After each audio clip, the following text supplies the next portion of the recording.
In 2019, climate activist Greta Thunberg went to the United Nations and gave a speech. In it, she said, "People are suffering, people are dying, entire ecosystems are collapsing.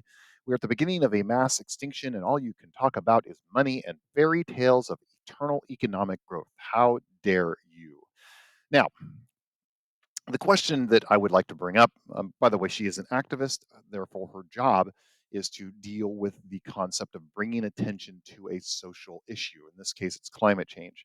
But we are economists in here. And so, what we're going to ask the question is, how much do you really care about the environment? I don't know about you, but I don't like pollution. It's really bad. I really love pristine wildlands, beautiful lakes and mountains. This would be Glacier National Park in Montana. I really don't like wildfires. They're destructive and they're bad for the environment and they're traumatic for people that are involved in them. And I love the ocean and beautiful sunsets and unfiltered views and lots of fish.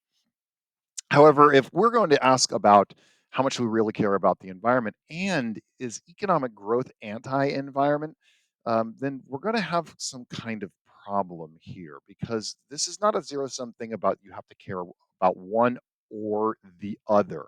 Because economic growth has created things like air conditioning, vaccines, technology, access to almost every piece of information available in human history, and the ability to get goods and services from anywhere in the world. And all of these things are awesome.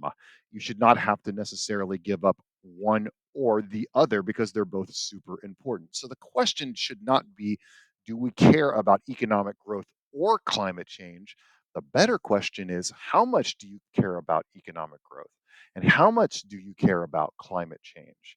And what this is coming to the terms that everyone actually cares about climate change and the environment, but at the margin. So today's look in our section is about marginal thinking. And marginal thinking is so important that it gets its own rule. Yes, ladies and gentlemen, rule number 4 after self interest and choices and cost is rational people think at the margin. Yes, you get the golden rule number 4. Rational people think at the margin. Now, what is the margin? The margin is simply asking how much more. Okay, so most people think most choices are zero sum, this or that, and most choices are not. Most choices involve units of how much more. For instance, people don't really say, should I go to Mr. Silver Brown's class or not? In fact, most students do go to Mr. Silver Brown's class. Something like 97% of the time, students come into my class. The real question you should be asking if you want to know whether or not um, how students feel about the class is actually how long should I pay attention to Mr. Silver Brown's class? This is actually more of a rational statement because most people are going to come into my class. The question is, how long are they actually going to pay attention and not check out? Because that is a cost if I don't make good choices within my class. So if we're asking like what is marginal thinking, what is the cost of benefit of paying attention for one more minute?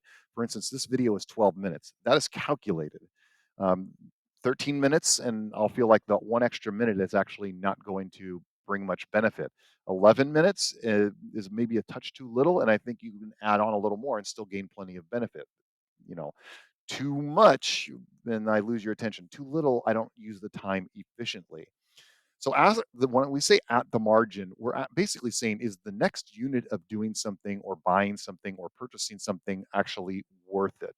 Because so when we get into everyone cares about the environment at the margin, what we're essentially saying is that everyone cares about the environment until the cost of caring about the environment actually outweighs the benefit. Is the next unit of caring or doing something regarding the environment actually worth it? Because there is some point where people will just say it is not. And you have issues at play here. One is marginal benefit, where you look and say, yeah, you know what, it's worth doing because the benefit of one extra unit is actually pretty high. So I'll probably do that next thing. And understanding that there's a cost for doing it. Marginal cost is the cost of that one extra unit of doing something. Because remember, whenever you make a choice, there's going to be a cost to it. And a marginal cost is, okay, I'm going to do that choice a little more or a little less, or I'm going to buy one more, I'm going to buy one less. Okay. So instead of saying things like, well, to save the environment, you got to not eat meat. Well, most people are not going to go from eating meat to not eating meat. So at the margin, How much less meat will you eat? Will you switch over to fish or chicken or something else like that? So eating a little less meat, and how much would that actually impact the environment? Or something like driving. Most people are not going to give up their cars, but would you give up going to a place like Chick-fil-A where you stand in line for 20 minutes waiting for a fast food item and putting carbon emissions out in the atmosphere? Maybe you cut down on driving that actually has a severe negative impact and see how that impacts the environment. Look, I'm not getting rid of air conditioning, and to say we're going to go from um, like air conditioning to no air conditioning is ridiculous. At the margin, the issue shouldn't be whether or not you have air conditioning, it's what do you set the temperature at. And of course, at the margin, yeah, I want a safe place to live. I would like to own a home, but how big a home? How big a piece of land? All these things would be marginal issues. At the margin, maybe you don't need a 1,500 square foot house. Maybe you would be fine with 1,300. That cuts down a carbon footprint as well. So let's take a look at our big impacts to climate change: children, fossil fuels, transportation, construction, meat, burning wood and ag, production of metal and concrete, deforestation, gas flaring, and trash. Now, these are the biggest drivers of climate change. And what we want to do is we want to find the one that if we took away one unit in dealing with these things, that it would have a significant marginal benefit. Or if we dealt with getting rid of something like beef, is it going to have a low or high marginal cost? Because all these things impact multiple different parties, and those choices that we make regarding these things have costs. You're not immediately going to get rid of all fossil fuels, but do you want to put your energy towards getting rid of some fossil fuels? And will it, if you get rid of one unit of fossil fuels, well, how much impact will that actually have on the environment? If you take one car off the road, how much does that impact does it have on the environment? If you construct one less building or use one type of different material to build that building, get rid of one factory farm, burn one less log, take down one less tree, because we're not talking about getting rid of all the trees or keeping all the trees. At the margin, how many trees would be acceptable, because trees are used in goods and services. So at the margin just simply means cost and benefit of the next unit. Now, the one thing we have up here, notice it says children, and population is the largest impact of the environment. But we would sit there and say, well, wait a minute, we're not going to get rid of children. And because children has a massive marginal benefit, for every child that you bear onto this planet, you have the potential of the person that eventually creates a cancer vaccine or invents the next great AI, or somebody that creates the materials used to store heat in the building so you don't actually need to heat them using fossil fuels, or creates the next great power grid, or takes us to Mars, or creates technology that actually does massive impacts to help the fight against climate change. So, and all these things have costs and benefits. But again, what we're looking at is which one of these would actually get the largest cost and benefit if we took away one unit. All right. Other examples of marginal thinking, how long should I practice? How much pizza dough should I buy? Because if I buy too little, can't make enough pizzas. If I buy too much, I'll spoil some. How long should I stay open? How many employees should I hire from the US? How much money should I put towards healthcare or the military or Social Security? If I'm advertising, how many TikTok posts do I make? Because that takes time and energy, human capital, labor. Um, if we're talking about COVID, it shouldn't be whether schools close or not. It should be how long should schools close? Days, weeks, months, years? It depended on around the country on how long you actually close. Of course, if you get COVID, how long should a student quarantine? 1 day, 2 days, 10 days, 2 weeks, a month?